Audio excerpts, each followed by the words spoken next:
La fille tenait son lion en peluche contre sa poitrine, comme si l'animal pouvait l'empêcher de flotter. Le couloir d'urgence sentait la désinfection et le café refroidi.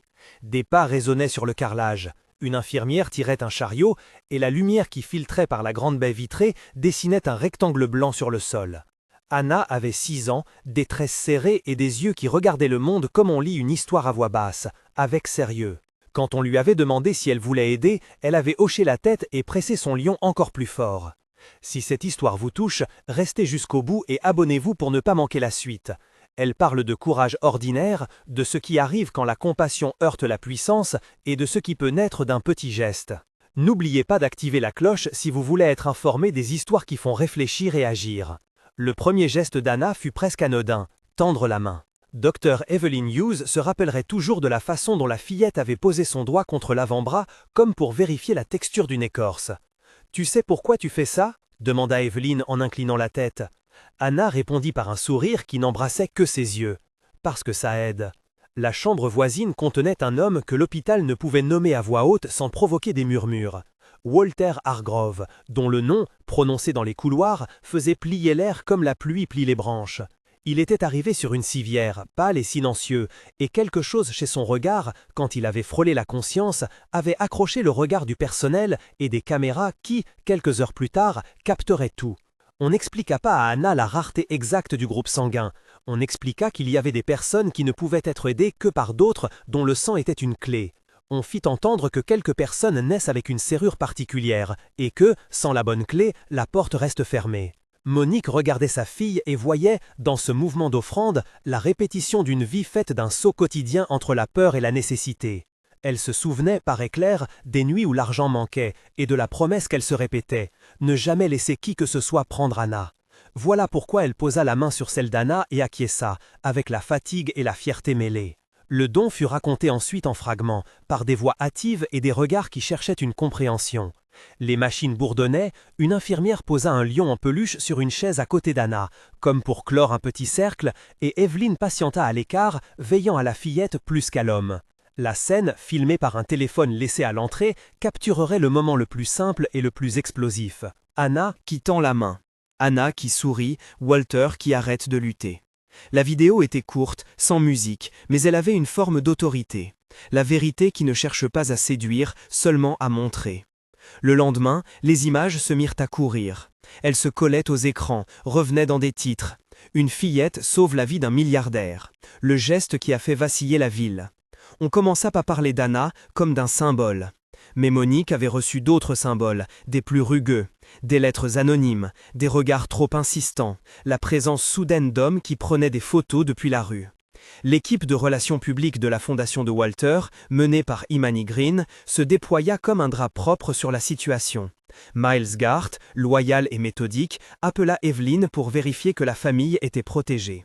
Walter, une fois stabilisé, demanda à voir Anna. Ce fut une image qui traversa la ville. La vitre de la chambre séparant deux mondes, l'un rempli de machines, l'autre d'une petite main et d'un lion, et entre les deux, un regard qui n'était ni tout à fait d'en haut, ni tout à fait d'en bas, mais d'un endroit où la reconnaissance creuse des failles inattendues.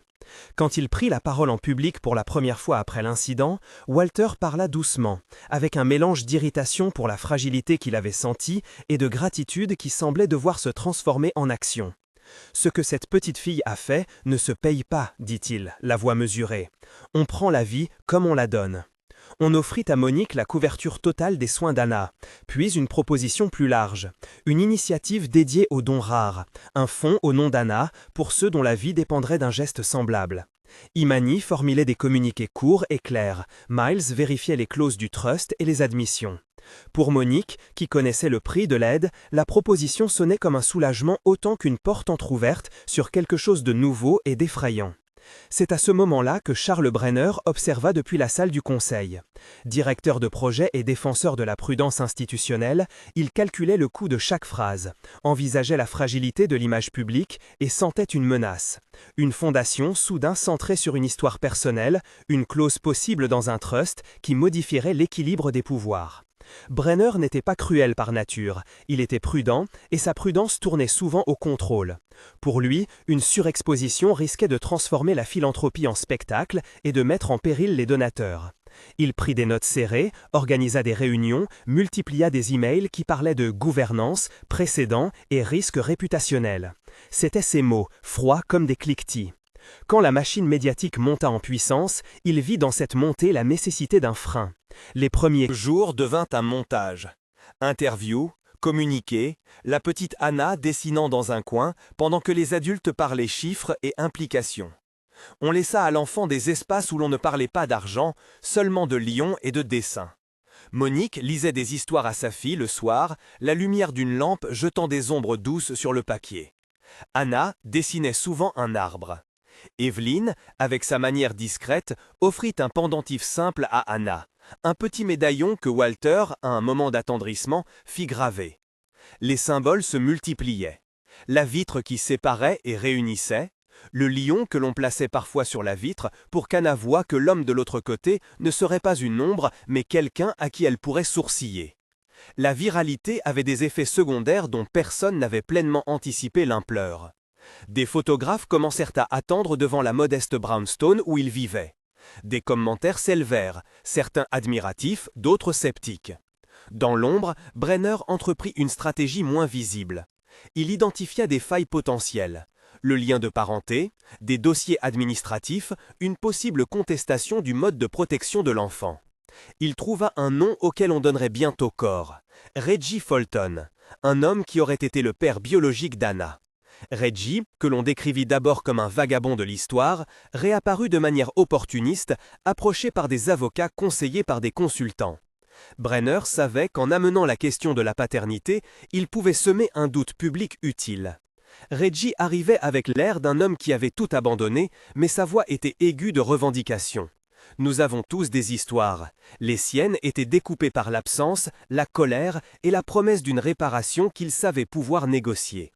Pour Monique, Reggie représentait un danger réel. Pas seulement par les mots, mais par la possibilité qu'un tribunal, face à une image de richesse et de protection, mette en balance l'intérêt économique et le droit d'un parent. Les services sociaux commencèrent à recevoir des appels anonymes. Des inspecteurs avaient des questions. Graham Dixon et Avaline, agents des services, se tenaient entre procédure et compassion. Certains officiers furent rigides, d'autres cherchèrent la vérité avec lenteur. Dans les réunions à voix basse, Evelyne posa des dossiers médicaux. Miles rassembla des témoignages. Imani monta une exposition publique de la bonté du geste d'Anna, alors que Brenner, dans son bureau, faisait circuler des notes sur la nécessité d'un audit. La presse, qui d'abord avait chanté l'acte comme une fable de bonté, se mit à poser des questions plus piquantes. Quelle influence ce geste aura-t-il? Qui contrôle l'argent? La famille est-elle exploitée? Les titres changeaient et la rhétorique du doute ouvrait une porte. Monique sentit le monde se refermer parfois, comme si l'air se faisait plus dense. Elle se réveillait la nuit, la main serrée autour d'un dessin d'Anna et repassait le récit qui l'avait menée jusque-là. Elle se rappelait des promesses faites à une enfant pour qui la vie devait être simple, chaleur, présence et des histoires lues jusqu'à la fin. Walter ne se contenta pas d'une couverture médicale. Sa réaction fut étrange, presque instinctive. Il convoqua une réunion publique et annonça la création d'un fonds. Le nom de cette initiative sera celui d'Anna, dit-il doucement, comme s'il s'agissait d'un choix qui l'honorait autant qu'il l'obligeait. Miles écoutait, notait les clauses. Imani travaillait sur le message. Brenner, lui, considérait la décision comme précipitée. Il y voyait une puissance concentrée entre des mains émotionnelles et craignait que l'institution ne perde sa boussole. Ce fut le point de friction qui mit le conseil en feu. La machine judiciaire se mit en marche plus rapidement que prévu. Une pétition fut déposée. Reggie réclamait un examen de la garde et de l'usage du nom d'Anna. Les services sociaux ouvrirent une enquête. L'audience approchait. Le public, désormais divisé, se préparait à assister à un spectacle judiciaire qui sentait la tragédie et la morale. Monique chercha un avocat qui comprenne d'où elle venait et ce qu'elle défendait. Pas seulement un droit légal, mais la préservation d'une intimité qu'on voulait transformer en symbole. Son choix se porta sur une avocate combative et discrète, qui avait l'habitude de défendre des familles contre des intérêts plus puissants. Les jours précédant l'audience furent tendus.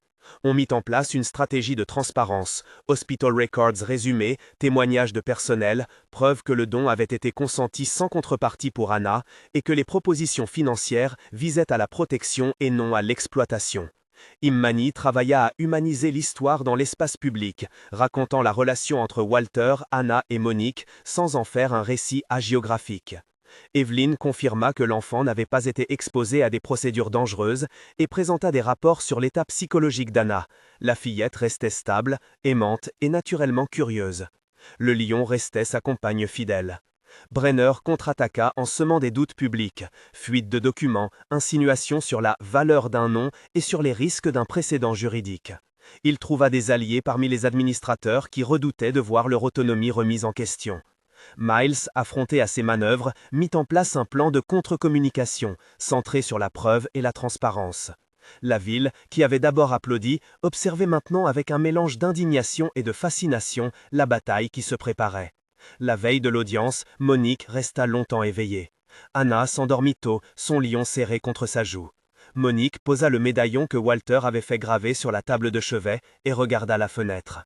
Dehors, la neige commençait à tomber en poussière légère, effaçant un peu le bruit de la ville. Elle pensait que, si la loi devait peser des vies, elle espérait que la balance finirait par pencher vers la protection.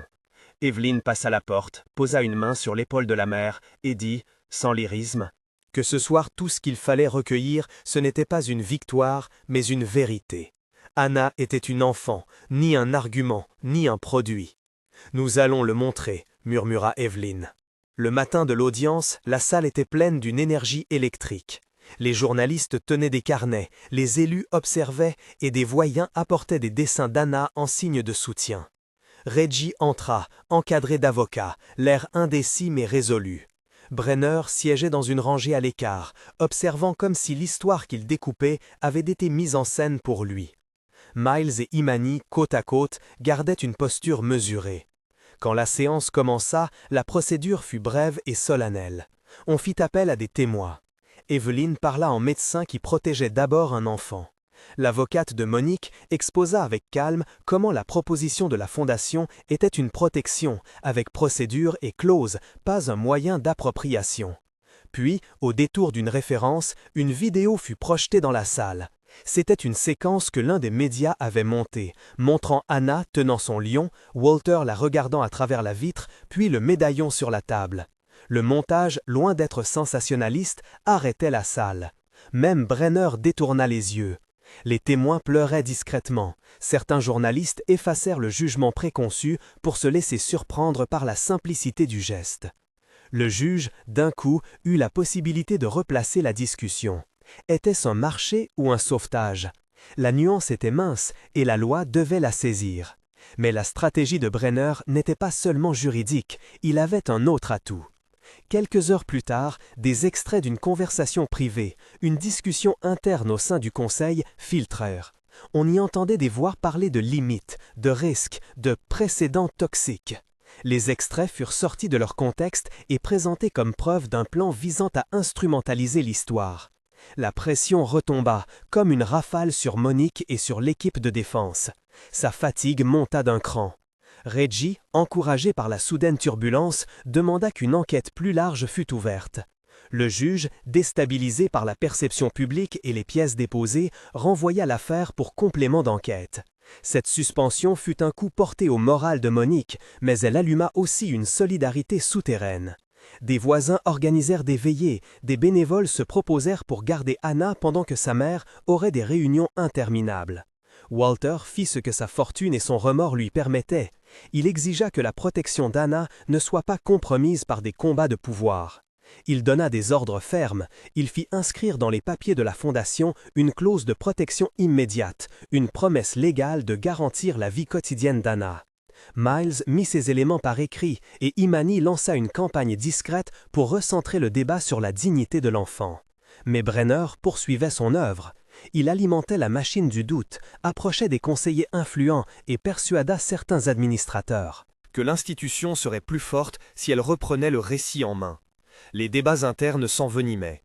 Dans l'une de ces réunions, Brenner proposa d'amender le trust de manière à encadrer strictement toute manifestation d'émotion qui pourrait influer sur les décisions. « Nous avons une réputation à préserver », dit-il. Le mot « réputation » résonnait comme une sentence dans la salle où une petite peluche et une histoire d'amour avaient commencé tout juste à pousser. Au même instant, dans la rue, des inconnus se rassemblaient pour porter des dessins et des messages en faveur d'Anna. Les images du lion et du médaillon se transformèrent en petites manifestations de courage partout. Des enfants dans les parcs déposaient des peluches, des écoles discutaient de solidarité et des anonymes versaient des dons pour la fondation. Le pouvoir de l'image se heurtait au pouvoir des bureaux, et la ville devant le champ de cette bataille. La nuit précédant le nouveau dépôt de documents judiciaires, Monique se tenait encore une fois près de la fenêtre. Anna rêvait peut-être d'arbres. Quand elle serrait son lion, ses doigts s'enfonçaient dans la fourrure sans la brutalité du monde adulte. Evelyne avait dit que la fillette était résiliente, mais que l'essentiel était de préserver son ordinaire. Monique répéta cette vérité comme on récite une prière. Préserver l'ordinaire, ne pas céder à la peur. Elle plaça le médaillon autour du cou d'Anna et, pour un instant, imagina un avenir où un centre serait construit, où d'autres enfants auraient une protection similaire.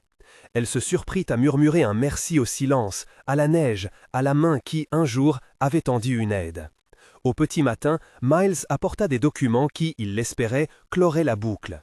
Protocole, témoignage, une lettre de Walter dans laquelle il expliquait, sobrement, sa volonté de transmettre non pas seulement des fonds, mais une responsabilité. « Je ne veux pas d'une histoire usée par des intérêts », avait écrit Walter. « Je veux que ce qui est nommé au nom d'Anna protège sa vie et celle des autres. » Ces mots, mis sur papier, commencèrent à peser différemment.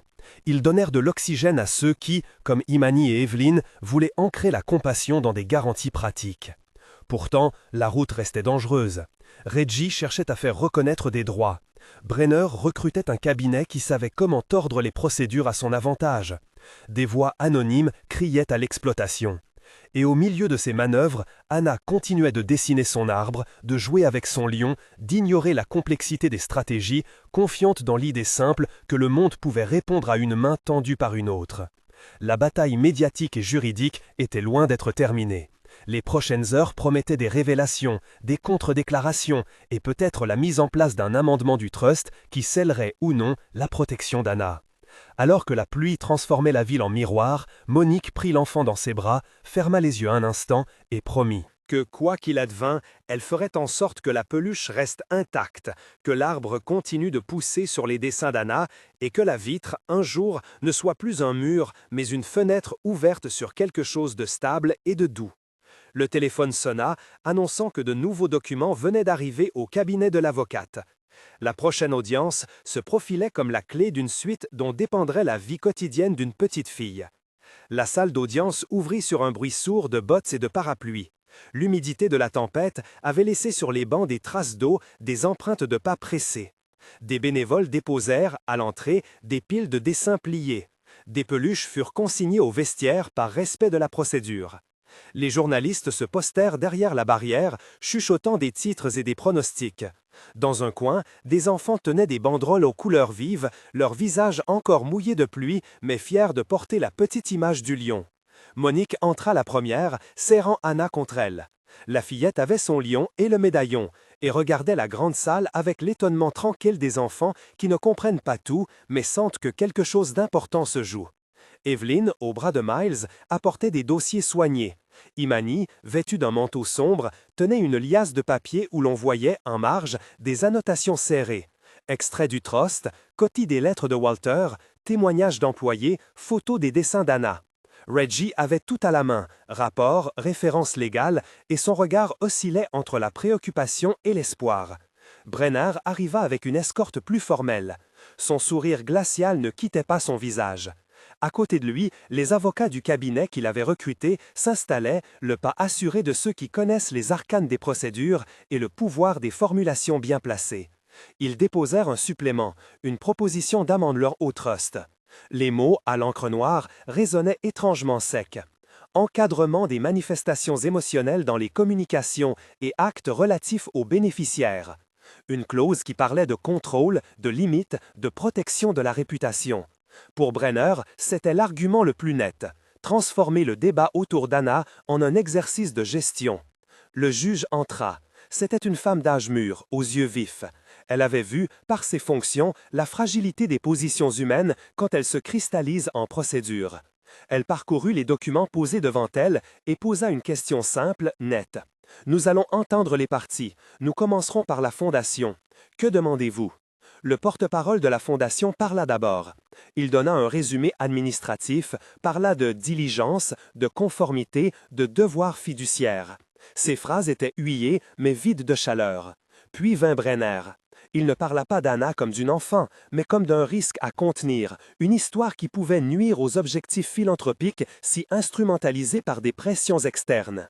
La salle sentit, sous ces mots, l'intention d'arracher le récit de la vie d'Anna pour le confiner dans des paragraphes exempts de danger moral pour l'institution. Imani se leva pour la première défense directe. Sa voix, mesurée, appela la cour à regarder les documents dans leur contexte. La lettre de Walter, les protocoles, les témoignages d'employés qui avaient entendu, qui avaient pris soin. Elle présenta page après page la clause de protection immédiate rédigée par Miles. Sur chaque feuillet, des passages du testament moral de Walter étaient soulignés. Ce que M. Walter a voulu, dit Imani, ce n'est pas une réputation préservée au prix d'une enfant effacée. Il a nommé Anna pour que l'on protège sa vie, pas pour que l'on neutralise son existence. Vint ensuite Evelyn. Le visage marqué, elle parla au nom de l'expertise. Le bien-être d'un enfant se construit dans la continuité, dans l'ordinaire. Elle expliqua, avec des mots de pédagogue, ce que la privation de gestes d'affection, l'isolement émotionnel, pouvait infliger à une petite vie. Elle cita études, observations, mais parlait surtout de ce qu'elle avait vu dans les yeux d'Anna. Une confiance qui se forme auprès d'une personne qui la touche sans peur. Elle plaça devant la juge une série de dessins d'Anna, qui décrivaient un arbre en croissance, un lion qui gravait sa présence sur la page par de petites griffes d'innocence. Ces dessins furent distribués aux membres du conseil. La salle se tut. Brenner chercha alors la contre-attaque. Il fit appeler un psychologue affilié au cabinet qu'il avait engagé. L'homme portait des références impressionnantes et un calme professionnel. Il parla de risques liés à l'exposition médiatique, d'impact sur les perceptions publiques et proposa, sans surprise, que la Fondation mette en place un protocole strict limitant les images et les communications. Quand Imani demanda s'il connaissait l'enfant, s'il avait observé Anna en contexte réel, le psychologue répondit que son évaluation était théorique, fondée sur des principes de protection institutionnelle. L'affirmation porta comme une pierre jetée dans un lac. Dans la salle, les visages se crispèrent. Reggie prit la parole, non pas en juriste, mais en témoin. Il raconta des cas d'enfants dont les droits avaient été ignorés au nom de préceptes administratifs. Il parla de la nécessité d'un garde-fou humanitaire, d'une présomption de dignité. Son témoignage, simple et direct, allégea la tension. On sentit que dans ces espaces, la loi retrouvait une conscience. Miles, enfin, présenta le document ultime, la lettre de Walter, authentifiée, l'expression claire d'un homme qui voyait au-delà des actifs. Il lut un passage à voix haute, et sa voix trembla juste assez pour être entendue comme une émotion honnête. « Je ne veux pas d'une histoire usée par des intérêts », citait-il. Et les mots résonnèrent comme un rappel d'humanité au milieu des démonstrations légales. Il montra aussi une note d'intention écrite par Walter quelques semaines avant sa mort, où il racontait une promenade qu'il avait faite dans un parc, un enfant qui lui avait souri, et se veut que la Fondation serve à protéger ce sourire. Les avocats de Brenner répliquèrent avec des précautions juridiques. Et si la situation se dégradait, qui répondrait alors des dommages à la Fondation? Ils parlèrent de clauses de sauvegarde, de mécanismes de médiation. Leur argument, soigneusement rationnel, tenta de noyer la voix de la compassion sous un étalage d'articles législatifs. Au moment où la bataille procédurale atteignit son paroxysme, la porte latérale s'ouvrit légèrement. Un membre du conseil, jusque-là silencieux, entra brandissant un dossier. C'était Marceau, un administrateur plus ancien dont la loyauté envers la Fondation n'avait jamais été suspectée. Il s'approcha de la barre et demanda la parole. Sa voix, grave, était celle d'un homme qui avait pensé trop longtemps avant d'agir. « J'ai relu les archives, dit-il, puis il posa une pile de lettres sur le bureau du juge. Walter m'avait demandé, dans une conversation privée, de veiller à ce que la Fondation reste fidèle à l'esprit de ses intentions. J'ai manqué à cela.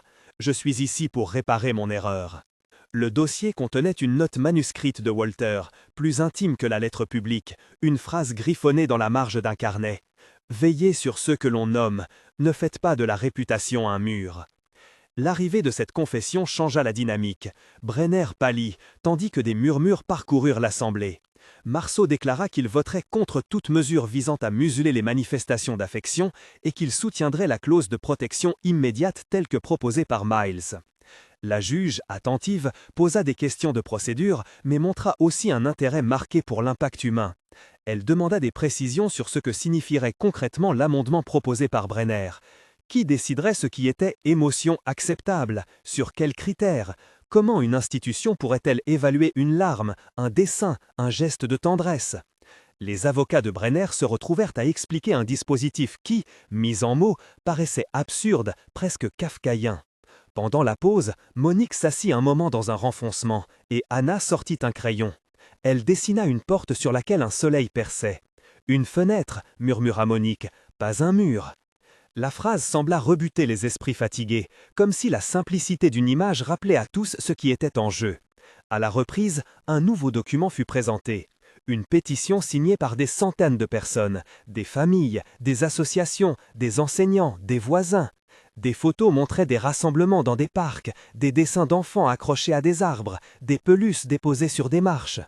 La force de l'airain juridique se trouva brusquement confrontée à une autre force, plus diffusante et pourtant tangible, la mobilisation silencieuse d'une cité qui refusait de voir une enfant réduite à une case. Brenner tenta un coup final. Il demanda l'exclusion de plusieurs témoignages au motif qu'il serait émotionnellement biaisé.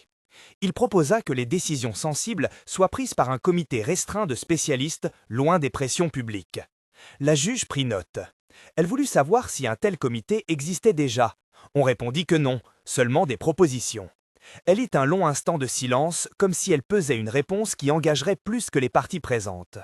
Quand la séance prit fin à la tombée de l'après-midi, la juge annonça qu'elle rendrait une décision provisoire. Elle était prête à autoriser la clause de protection immédiate sous réserve de l'élaboration, dans les 30 jours, d'un mécanisme transparent garantissant que les décisions prises au nom d'Anna seraient toujours faites avec la priorité de son bien-être. Elle ordonna la nomination d'un médiateur indépendant, une tierce personne que personne n'avait encore proposée pour superviser. La formulation n'était ni une victoire totale, ni une défaite nette. C'était un espace de travail, une fenêtre entrebâillée. Les deux camps enregistrèrent la phrase selon leur lecture. Dans la file que menait à la sortie, les réactions furent diverses. Reggie secoua la tête, conscient que la route restait longue. Brenner, satisfait d'avoir obtenu un cadre qui pouvait s'ériger en barrière, parla déjà de conditions à négocier pour le comité. Miles, épuisé mais lucide, savait que la nomination d'un médiateur indépendant offrait une chance. Il fallait le choisir bien et rapidement. Imani posa la main sur l'épaule de Marceau, silencieuse mais reconnaissante. Evelyn prit Anna dans ses bras, la serra, puis la rendit à Monique avec un sourire timide. La fillette avait dormi une partie de l'audience, la tête contre le lion. La pluie avait cessé. Dehors, les enfants remplissaient les marches avec leurs peluches. Un professeur déposa une grande feuille où étaient collés 100 dessins en forme d'arbre. Chacun portait une petite note pour Anna. À côté, un reporter murmura, non pour la caméra mais pour lui-même, il y a parfois des histoires que la justice ne peut réduire à des équations. Et pourtant, dans l'ombre, des avocats déjà commençaient à élaborer les phrases qui transformeraient les intentions en texte. La bataille technique allait reprendre. Monique, en traversant la place, sentit la fatigue l'atteindre. Elle se demanda quel médiateur serait digne de garder l'âme de la décision. Elle pensa à Walter, à sa lettre, à la peluche. Elle pensa à Anna, à son arbre et au soleil qui perçait la porte dessinée. Elle se promit, encore une fois, de veiller que la fenêtre ne se referme pas. Dans les jours qui suivirent, des rendez-vous furent pris, des contacts téléphoniques multipliés. Imani travailla des nuits entières pour établir la liste des candidats au poste de médiateur. Miles parcourut des bureaux et des lignes téléphoniques pour rassembler des soutiens. Brenner lança des consultations visant à enfermer les pouvoirs dans des définitions techniques. Et comme souvent, le conflit se joua autant dans les phrases légales que dans les gestes les plus... Qui allait pouvoir signer les sorties d'Anna? Qui déciderait des rencontres? Qui pourrait dire oui à un après-midi au parc? Un matin, une enveloppe anonyme arriva au cabinet de l'avocate. Elle contenait une cassette, relique pour la plupart mais encore lisible, où la voix de Walter, enregistrée lors d'un entretien ancien, évoquait à voix basse ses craintes pour la bureaucratie et son désir que l'enfant que l'on nomme au sein de sa fondation soit toujours protégé. La cassette, transcrite et certifiée, ajoute une énergie nouvelle au dossier de Miles. Elle parlait d'un homme qui avait voulu, non pas une histoire propre, mais une main donnée. L'énigme de l'anonymat renforça seulement les faits. Qui avait envoyé la cassette? Peu importait peut-être. Ce qui importait était la voix qui résonnait, claire et décidée, rappelant la vocation première. La bataille se poursuivait donc, non plus seulement dans des salles closes, mais à travers la ville, les médias, les réunions privées et les gestes des anonymes qui déposaient une peluche sur une marche. Des alliances fragiles se formaient. Et, au centre de tout cela, Anna continuait de dessiner son arbre. Chaque feuille qu'elle ajoutait semblait être une petite revendication de vie, une preuve silencieuse qu'une enfant peut, à la force d'un crayon, dessiner l'avenir qu'on lui permet de connaître. La question que chacun se posait, désormais, était moins juridique que morale. Jusqu'où la machine d'une institution pouvait-elle s'autoriser à définir ce qui est humainement permis? Qui, à la fin, déciderait si une larme compte davantage qu'un paragraphe signé? Tandis que les acteurs préparaient la suite, la ville gardait ses peluches et ses dessins, comme autant de promesses non écrites. La longue nuit des consultations commença, et la bataille pour la nomination du médiateur prit la forme de petites enquêtes, de coups de téléphone, de références croisées. Imani s'obstinait à vouloir quelqu'un qui comprenne l'enfance. Brenner cherchait un expert qui accepterait des protocoles stricts. Miles souhaitait une personnalité intègre, mais surtout une autorité capable d'imposer la primauté du bien-être. Chacun, à sa manière, construisait son avenir pour Anna. Et dans cette attente, un courrier officiel arriva du juge. Elle exigeait que les propositions de nom lui soient remises sous 8 jours. Les équipes se mirent en mouvement. On sentait l'approche d'un point de rupture ou d'un compromis. Monique prit Anna dans ses bras et promena ses doigts sur la petite fourrure du lion. Elle murmura que, quoi qu'il arrive, la main qui avait un jour tendu ce jouet restera dans le présent d'Anna. Elle n'était pas seulement une gardienne d'enfants, elle était devenue un rempart vivant contre l'effacement. La ville, dehors, semblait respirer. Les dessins sur les arbres, les peluches sur les marches, les gens qui parlaient doucement, tout cela formait une trame plus large que les bureaux et les clauses. Mais la machine des procédures, elle, n'allait pas se laisser attendrir sans combat. Les prochains jours allaient montrer qui saurait écrire les règles sans oublier l'enfant qui, au centre, continuait à gribouiller un arbre. Le jour de l'audience arriva dans un ciel bas et humide. La ville semblait avoir mis son souffle en attente. Les trottoirs bruissaient d'une curiosité recueillie, les marches du palais de justice portaient des peluches déposées par des inconnus. On avait tendu des fleurs à une barrière, on avait accroché un dessin d'Anna sur la porte d'entrée, comme une prière muette. Monique tenait la main d'Anna tout près d'elle. La fillette serrait son crayon dans la poche, comme on serre un talisman. La salle d'audience était pleine. Des journalistes, des voisins, des représentants d'associations, des collègues de Miles et d'Imani, chacun portant la fatigue des jours passés et, pour certains, l'espoir d'une décision qui dépasserait les seuls textes de loi. Brenner, impeccable, fit déposer sur la table des dossiers épais, des notes, une série de qualifications et de certificats. Imani apportait avec elle un dossier différent, des lettres d'anciens patients, des photos d'ateliers de dessin, des comptes rendus d'observations sensibles, autant de petites voix placées côte à côte pour former un seul argument. Le juge, une femme aux cheveux tirés en chignon, regarda les présents avec cette patience de qui a vu plus d'histoire qu'il n'en paraît. Elle commença par résumer la procédure, rappeler la nécessité d'une nomination rapide et l'exigence de veiller au meilleur intérêt de l'enfant.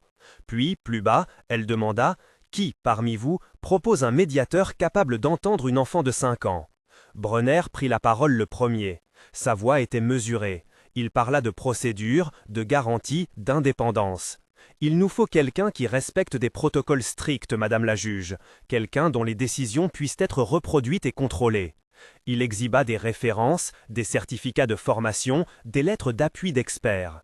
Sa logique était difficile à contester sur le plan technique. Sa froideur, en revanche, était une question d'esthétique morale, et certains dans la salle le sentaient.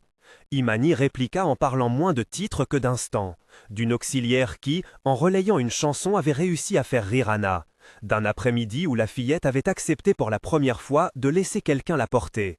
Ce que cet enfant demande, ce n'est pas la conformité d'un protocole, lança-t-elle, c'est que l'on sache l'entendre quand elle dessine, quand elle se tait. Elle parla de l'arbre d'Anna comme d'un témoin silencieux. Miles compléta, la cassette de Walter fut jouée, délicatement, dans la salle. La voix, rauque par l'âge de l'enregistrement, parla d'une main tendue, d'une responsabilité morale qui survivrait au papier. Quand la voix se tut, un poids plus humain descendit sur l'audience. On entendait seulement le souffle des personnes et le léger crissement d'un manteau.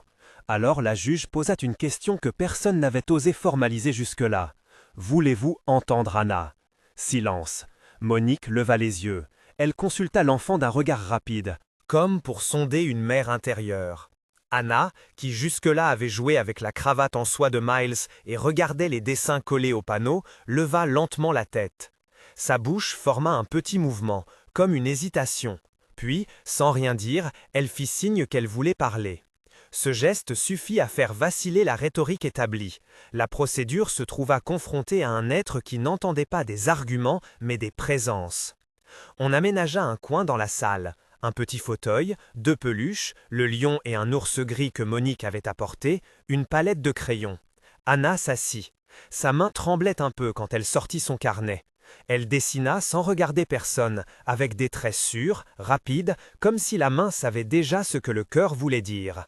Elle dessina un grand tronc, des feuilles, un soleil au coin et, au pied de l'arbre, une petite main tendue. La juge regarda le dessin. Puis, d'un mouvement qui ne voulait pas être théâtral, elle demanda à Anna « Qui doit s'occuper de ton arbre ?» Anna leva ses yeux noirs, sa voix était presque un souffle. « Celui qui laisse entrer le soleil. » Puis, plus bas, comme si elle confiait un secret, « et qui ne demande pas trop de papier. » La phrase fit rire et pleurer à la fois. Brenner fronça les sourcils, trouvant l'énoncé poétique mais peu compatible avec ses tableaux de conformité. Imani, elle, eut la certitude qu'il n'existait pas de qualification administrative pour « laisser entrer le soleil ». Miles regarda la juge, cherchant un terrain d'entente entre ces 2 langages. La juge suspendit l'audience. Elle fit appel à une procédure rarement utilisée, une évaluation in situ menée par un tiers, nommé par le tribunal, pour apprécier non seulement les compétences techniques, mais la capacité d'approche humaine. Elle voulait, dit-elle, s'assurer que l'élu saurait « laisser entrer le soleil ». Les côtés échangèrent des regards. Brenner protesta, craignant l'introduction d'un critère trop subjectif. Imani vit enfin une porte ouverte. Dans la semaine qui suivit, les auditions des candidats se succédèrent dans un petit bureau du tribunal, loin du grand hall où reposaient les peluches.